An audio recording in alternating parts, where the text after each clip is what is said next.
Mr. Speaker, let's set something straight about our tax cuts, so-called for billionaires. There are less than 800 billionaires in the United States of America. We kept taxes low for over 160 million Americans, and the Democrats all voted to increase taxes on 160 million Americans. As a matter of fact, most of those, Mr. Speaker, billionaires, over 70%, are huge Democrat donors. Why is the government still funding public television when most people have hundreds of channels, as has been mentioned, to watch their news or whatever they want to watch? Just because it's been around for 50 years, that's not reason enough. Unless we want to pass along $37 trillion and climbing of debt to our children, we have to start spending money on the must-haves, not on the nice-to-haves. And these stations are not only nice to have to some, they are not nice to have to most, and they are certainly not must-haves. Only in Washington, D.C., could politicians come to the floor and brag about cutting $9 billion from rural radio stations, while they 2 weeks ago voted to increase the deficit by $4 trillion. $4 trillion.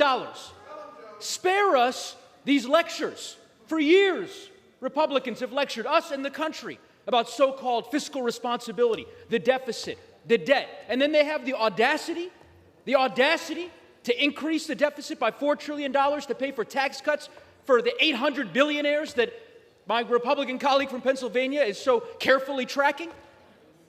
It's shameful.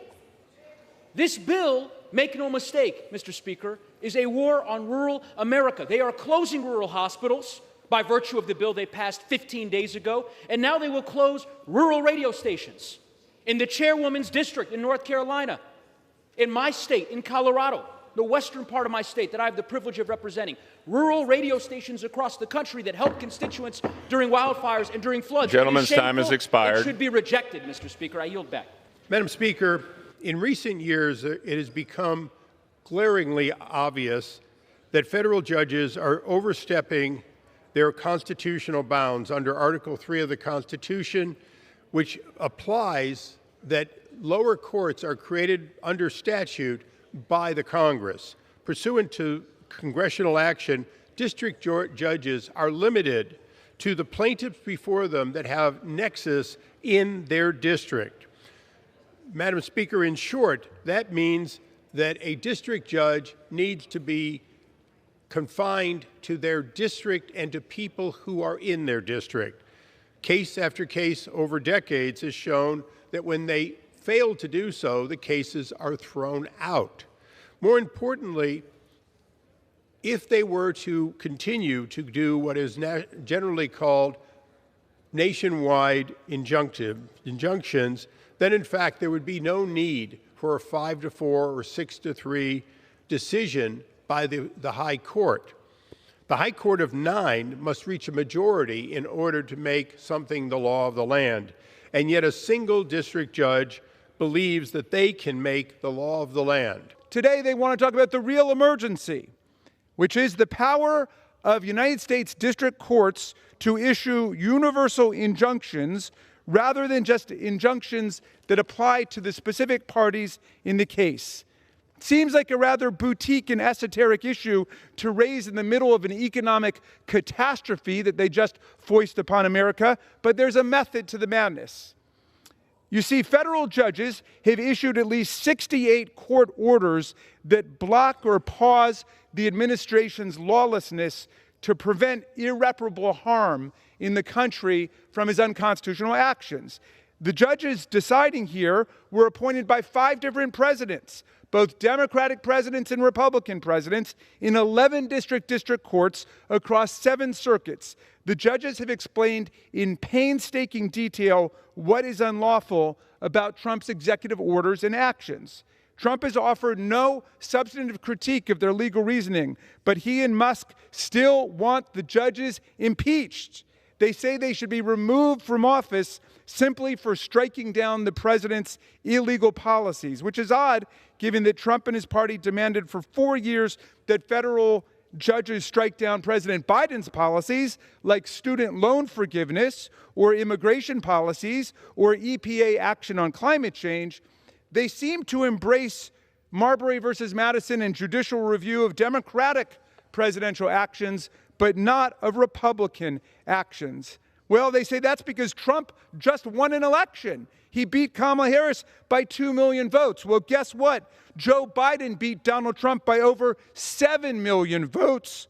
And that didn't stop them from suing to stop numerous Biden policies they thought were unlawful. Sometimes they won, sometimes they lost. It's the same now. Nearly 160 cases have been brought against Trump and Musk's actions. Trump's won some and he's lost some. But our colleagues protest that Trump is different because the courts have issued relief in at least 57 different cases, a record number of cases in American history at record speed.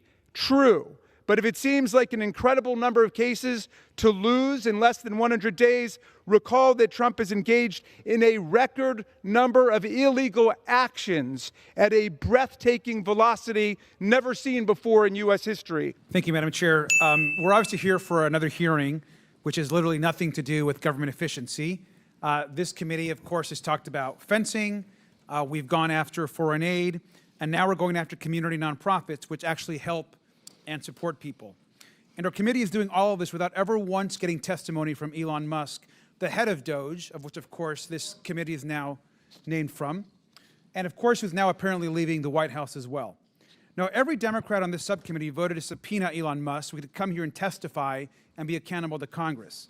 But that was blocked by our Republican colleagues, which, of course, in of itself is irresponsible and outrageous. And you would think that Republicans on this committee would want Elon Musk to testify just as much as we do. Now, all our Republican colleagues might also want to ask Elon Musk about this message, which he actually just posted yesterday. Now, I'm going to read this message Elon Musk posted. It says, I'm sorry, but I just can't stand it anymore.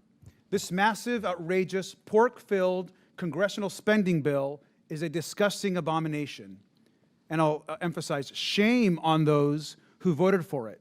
You know you did wrong, you know it. Now, this was actually just yesterday. He actually posted this, which is pretty rough if you ask me. And on top of that, I would have printed it out, but just 20 minutes ago, he posted another message that says, call your senator, call your congressman. Bankrupting America is not okay, kill the bill. And of course, we know the only people who voted for this bill are actually House Republicans, including every Republican in this room. All these Republicans here on this committee, they all voted for this bill that now Elon Musk is saying should be killed and is saying is awful. I actually agree with Elon Musk on this. It takes health care away from 13 million Americans. It cuts food for veterans and seniors, all to finance, of course, huge tax breaks for the wealthy. Now, it's also interesting because Chairwoman Green, I understand, now regrets voting for this bill, as she mentioned yesterday. Is that correct, Chairwoman Green?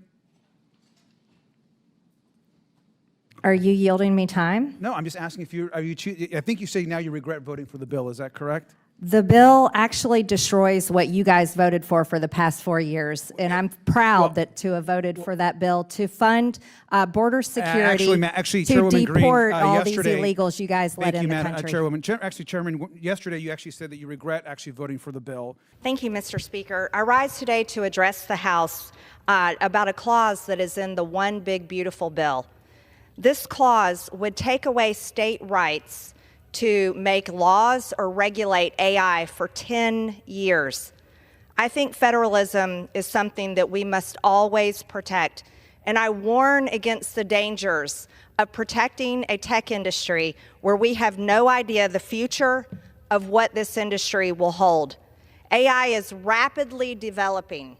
AI has developed quickly over the past few years. Imagine what it will be 1 year from now, 5 years from now, and 10 years from now. With this warning, I urge all of my colleagues that when the House gets to vote on the One Big Beautiful Bill again after it leaves the Senate, that we make sure we protect federalism and at the same time urge our colleagues in the Senate to pull this clause out of the One Big Beautiful Bill. You posted after Elon's tweet that you didn't know certain provisions were in it and that you would have voted no if you had known. And so obviously you didn't do a thorough review of the bill. And I'm not surprised, of course, that Republicans in this Congress are now going back and forth on the bill. They voted for the bill, now they want to oppose it. We don't know what to actually believe. And for instance, This is the same thing that's happening with other big programs like Social Security, which we know Elon Musk and Doge have actually talked and attacked constantly over and over again. We know how badly already customer service has been hurt. People are waiting in long lines at Social Security offices, all because of these Doge efforts. Now, again, Chairwoman Green invited to testify today one of our witnesses, and I think it's important to note this. Mr. Turner, you're one of our witnesses today, an expert on economics and a bunch of other things. Not economics. Mr. Turner, you were invited to testify as an expert on government spending. This is your post. Is this correct? Did you post this, sir? Yes, sir. Okay, you called Social Security a Ponzi scheme. 100%. Which we know Elon Musk has also done. I'm glad you admitted it. Social Security is a government-sponsored Ponzi scheme, as you said.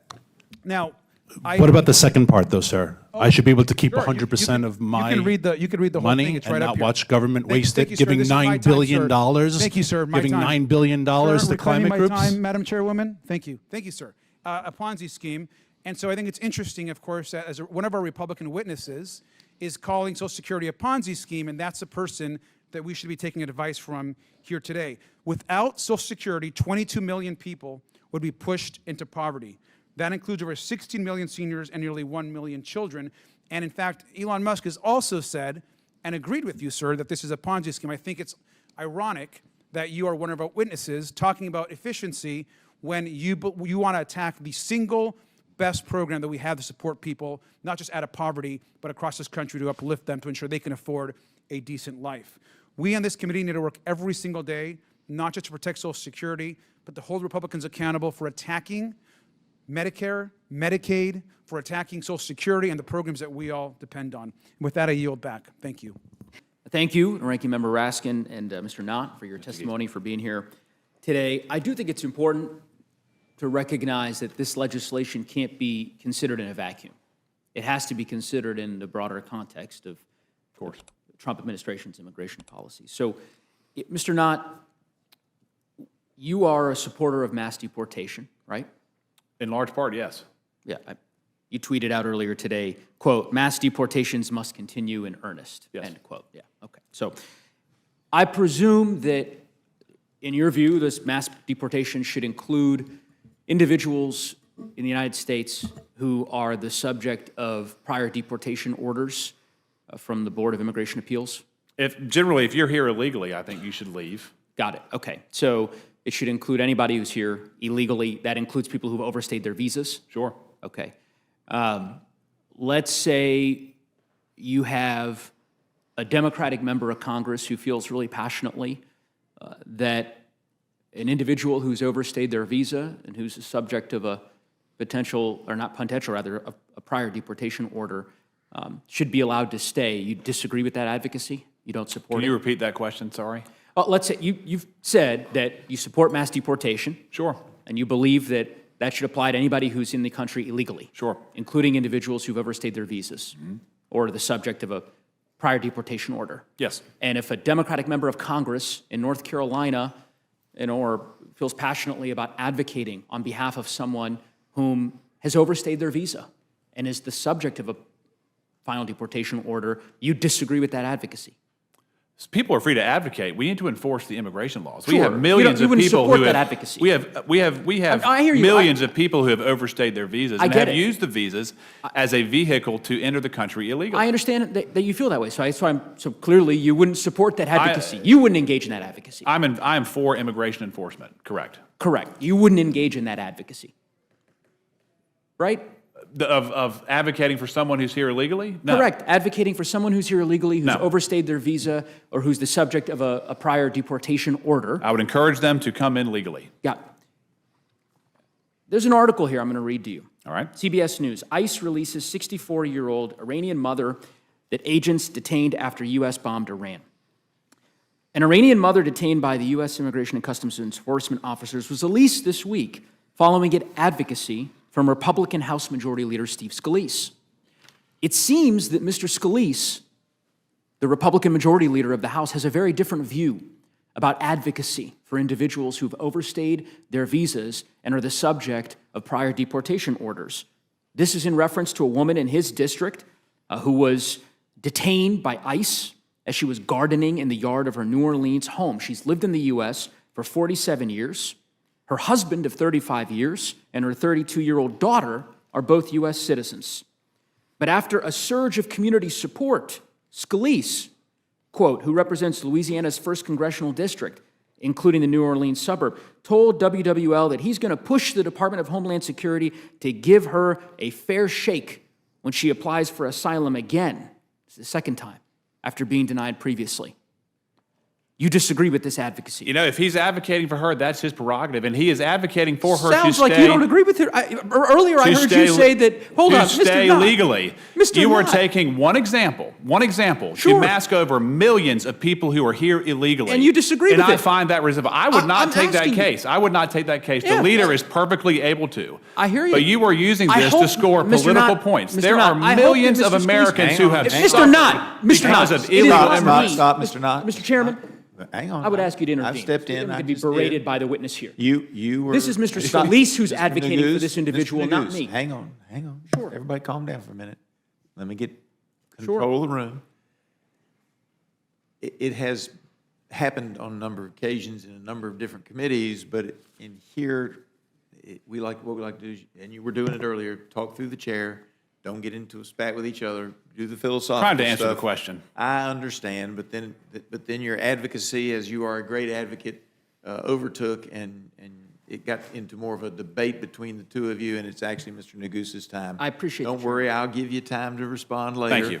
But right now, it's Mr. Neguse's I appreciate the time. chairman. I would just simply say that insofar as the gentleman from North Carolina is interested in berating someone for making political points, then perhaps that he should have that conversation with the majority leader of the U.S. House of Representatives of his own political party, because it is that individual who's been advocating for this woman. And by the way, I agree with his advocacy.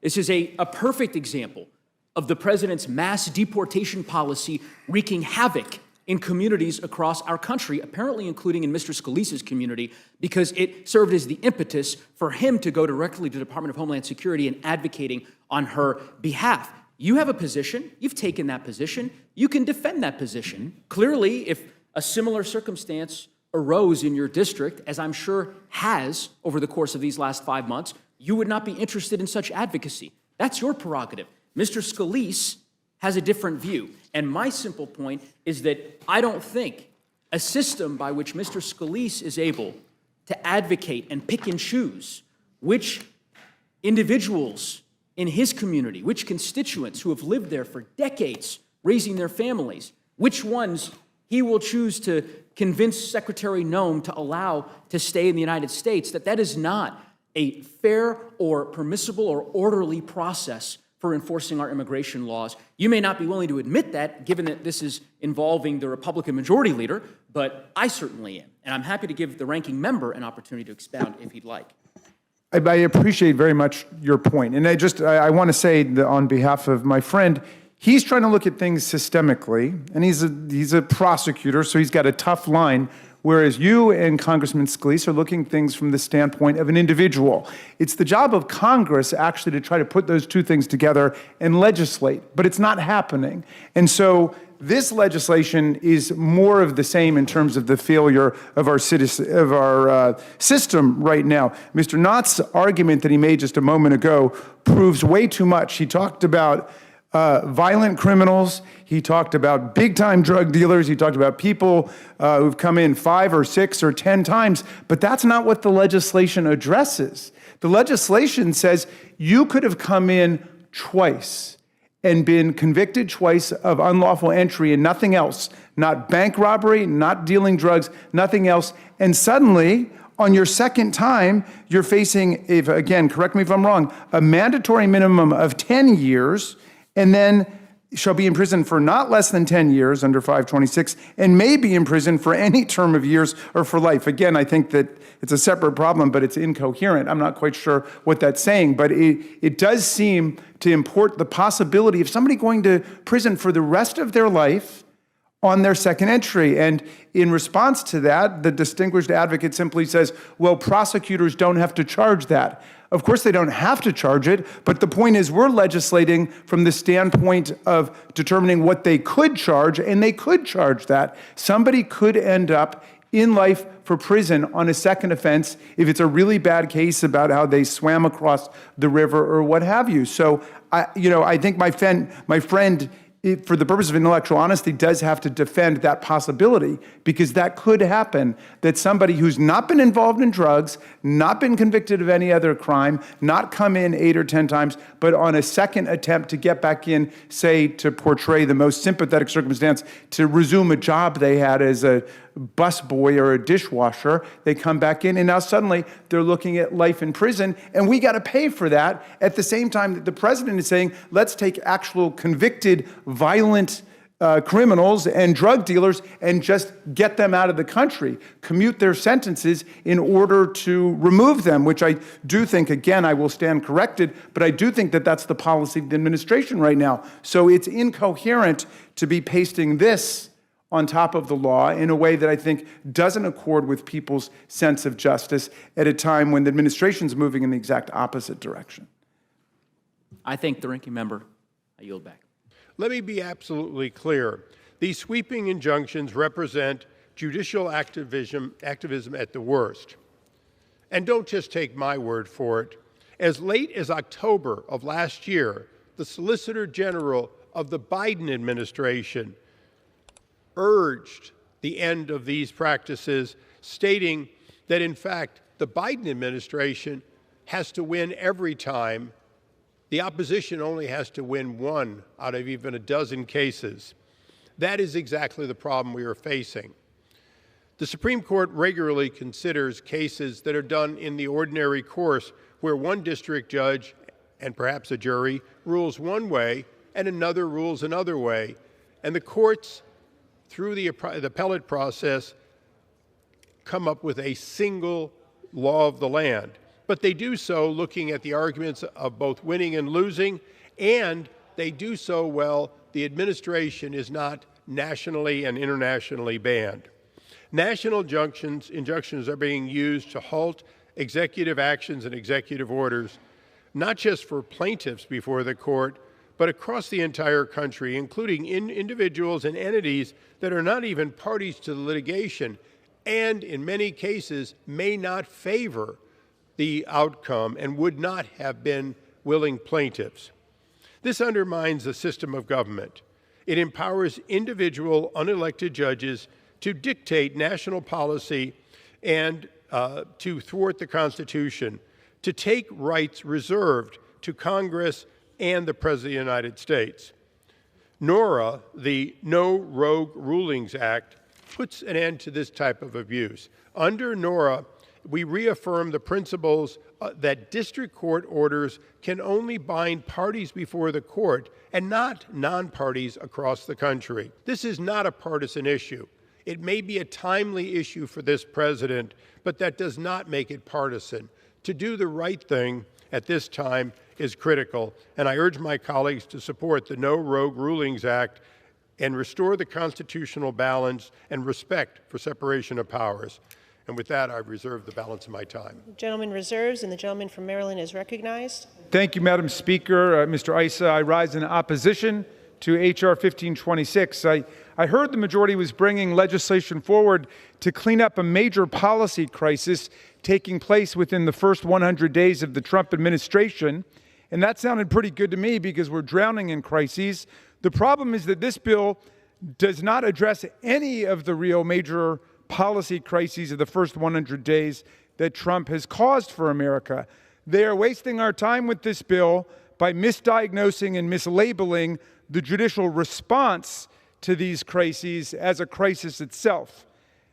The whole country is reeling right now from the economic disaster Trump has plunged us into. He destroyed more than $10 trillion in American wealth in a single week. And then he went golfing and bragged to America about winning the tournament at his own golf course. That's like bragging about being endorsed by your own campaign manager. So much winning. The country can hardly stand how much winning Trump is doing for himself and Elon Musk and his billionaire cabinet.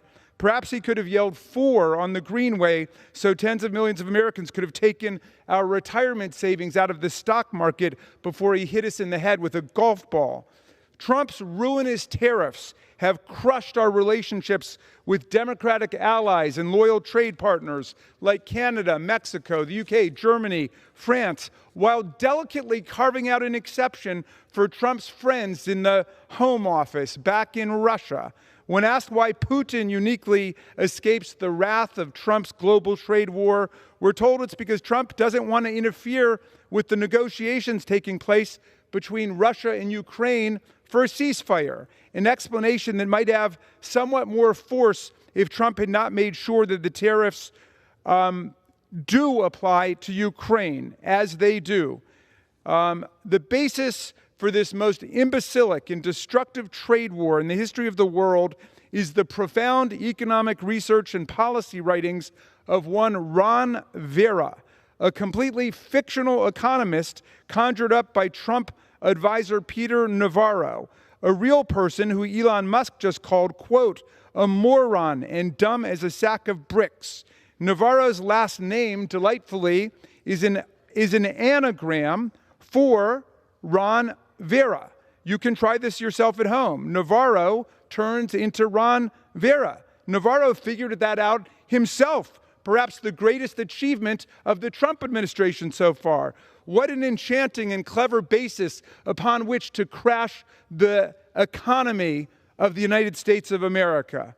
Well, despite the fact that Congress, not the president, has the power to regulate international commerce and legislate tariffs, our GOP colleagues don't even want to have one hearing on the breathtaking economic folly and wreckage of this fling into the abyss of trade war with the world. Much less do they want to do anything to reverse this policy nightmare for tens of millions of business people, farmers, workers, retirees, and consumers being throttled by this historic self-inflicted wound.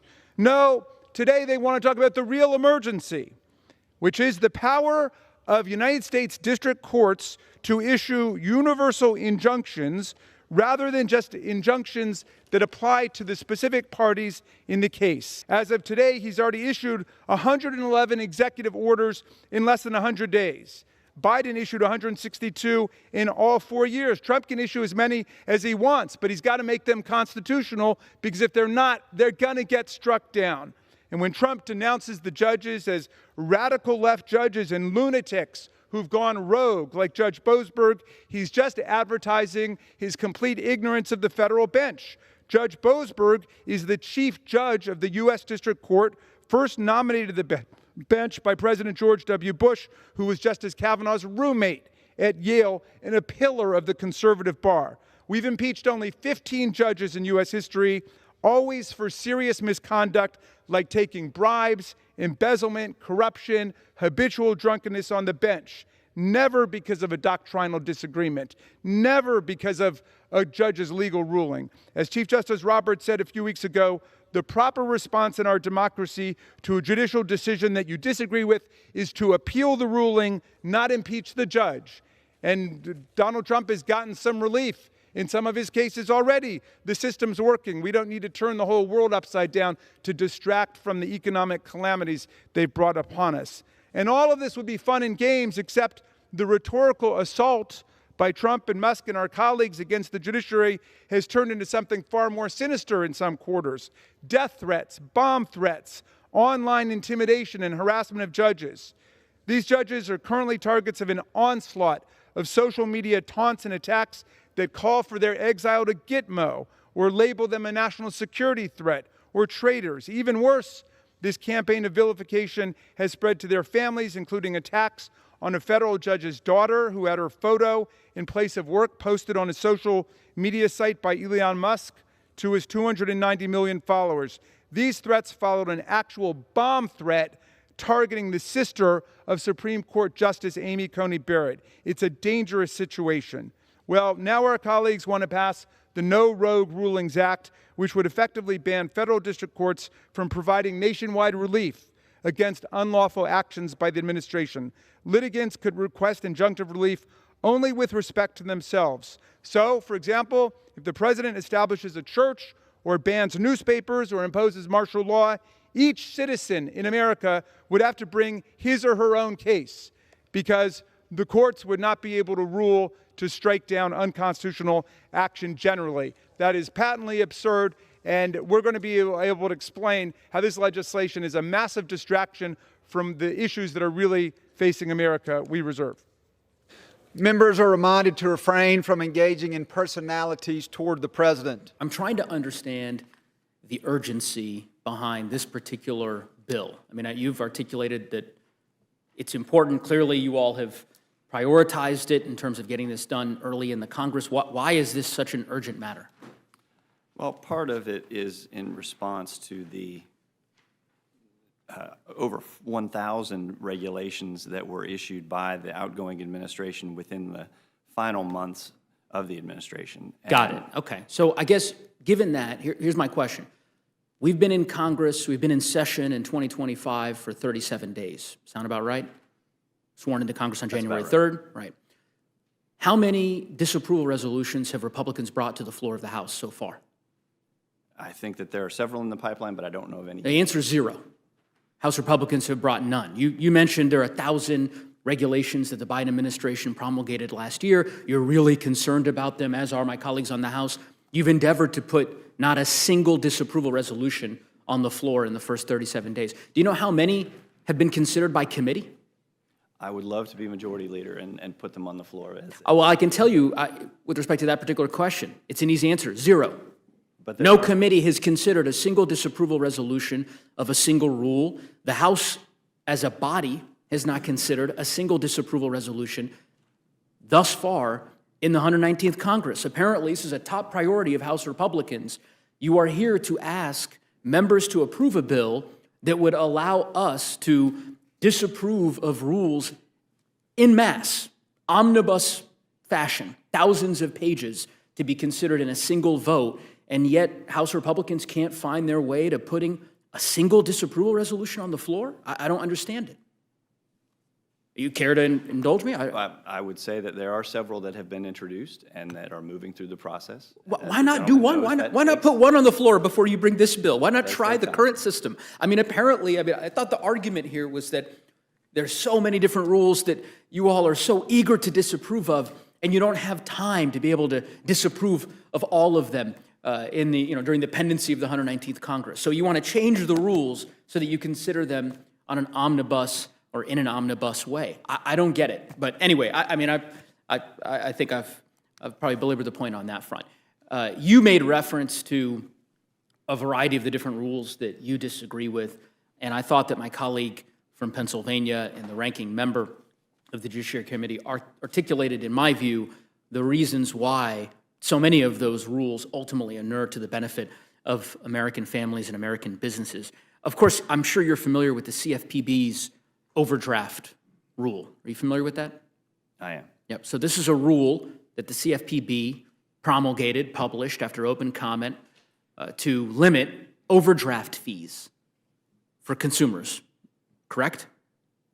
That's my understanding. Right. And by most empirical accounts, it will save Americans $5 billion, over $200 for every American household every year in overdraft fees. Working families who ultimately would have money in their pocket by virtue of this rule that was issued by the CFPB. And this is the type of rule that you seek to disapprove of on an omnibus basis, right? I would take issue with that. I think that we would be selective in which regulations we were seeking to. Do you agree with this rule?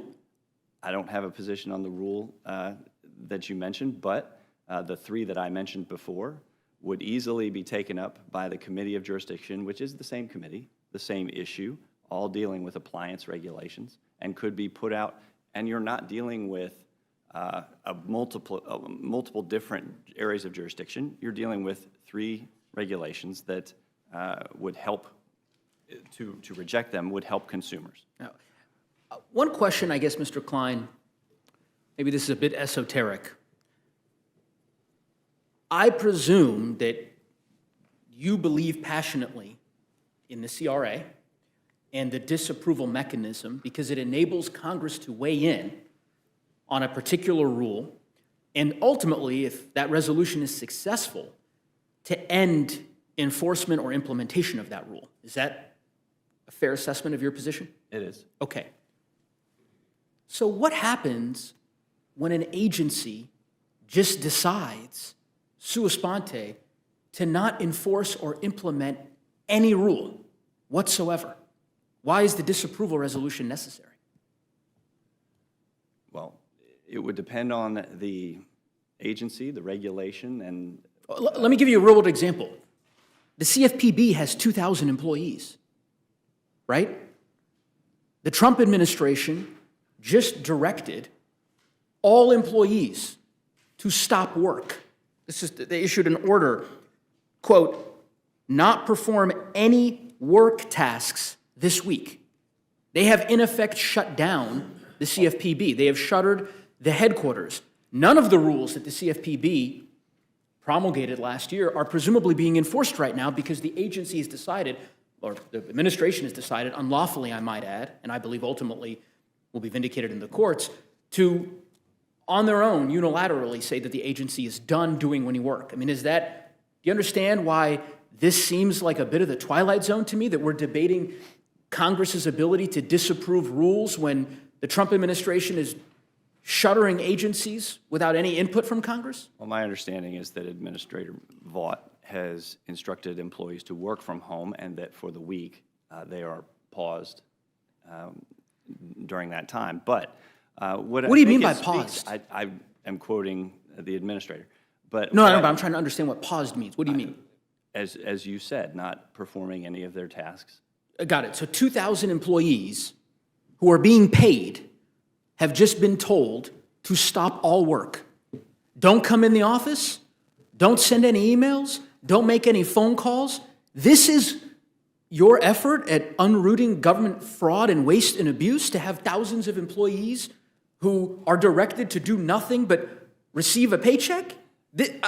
Explain this to me or to the American people. This is the result of years of Democratic congressional leadership mismanaging the authority of the executive branch and essentially giving away Congress's authority to legislate to the executive branch, to essentially, through promulgation of regulations, run the government. And so what this institution is seeking to do is to regain its authority to legislate and to actually, for lack of a better term, make Article 1 great again. Mr. Klein, this resolution would in effect be a dead letter. The Trump administration is taking your authority. Because you gave it away. Okay, so it's Democrats' fault that Republicans have decided in the Trump administration to unilaterally tell workers within these federal agencies to cease all work. I might just say, because I have great respect for you, Mr. Klein. The precedents that are being set right now are deeply dangerous. Deeply dangerous. And I worry that my colleagues on the other side of the aisle, I don't know if it is from a failure of lack of imagination to kind of understand the consequences of these steps that you're taking.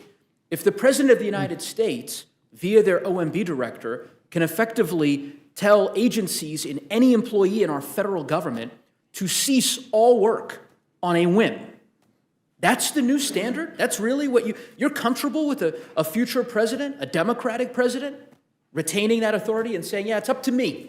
Through my OMB director, I can have them send an email. It doesn't matter if it's 100 employees or 100,000 employees. I can shut down every single piece of work that they are doing, whether or not it's been authorized by the Article 1 branch. That's your position?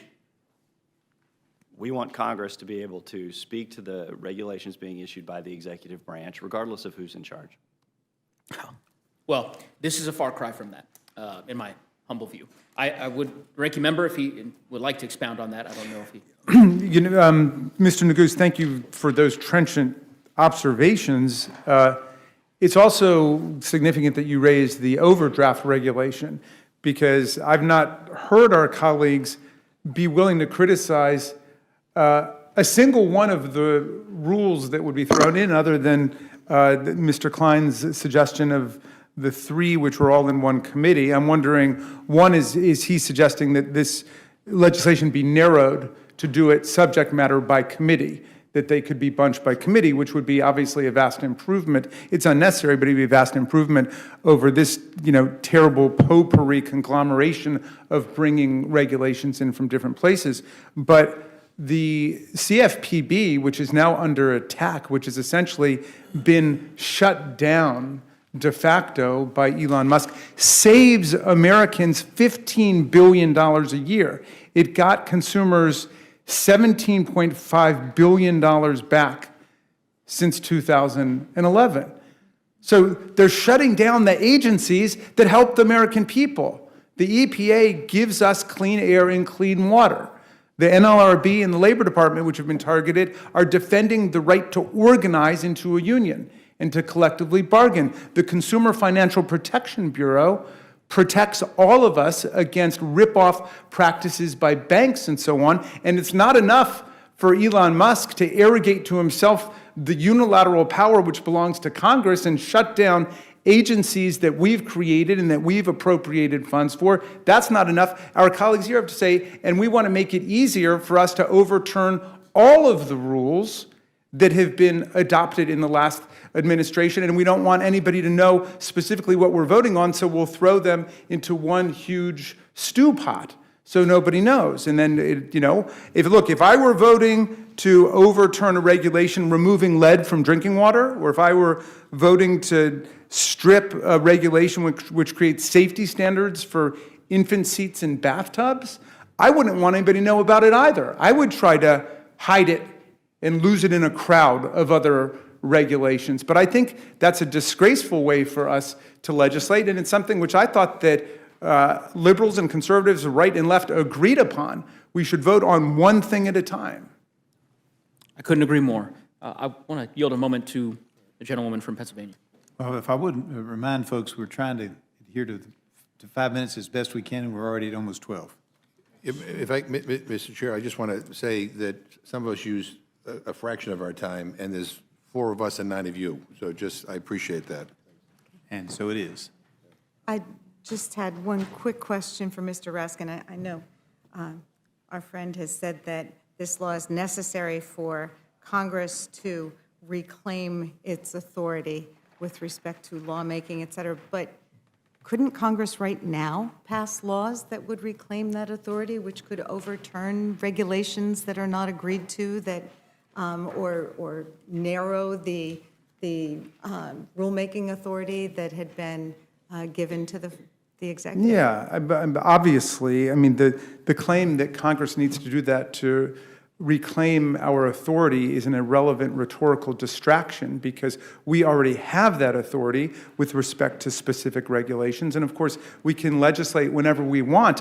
Our friends control the House, the Senate, and the White House. If they want to overturn a safe drinking water regulation, they can just go ahead and do it. Or if they want to use the CRA, they can do it one at a time. But this is an effort basically to say, all right, everybody, let's suck it up, hold our breath, and jump into the deep end of the pool together, because we're going to overturn all of these regulations that the public wants and depends on at once.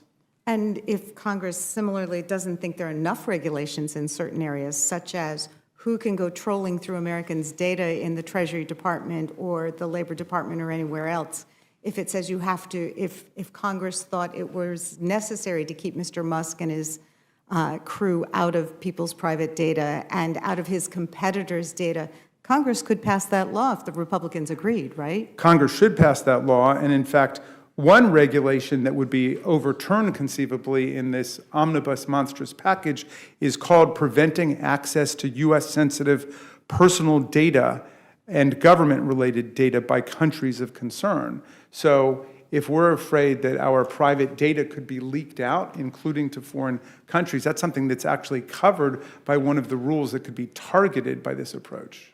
I appreciate that. I yield back to Mr. Neguse. And I yield back to Mouse.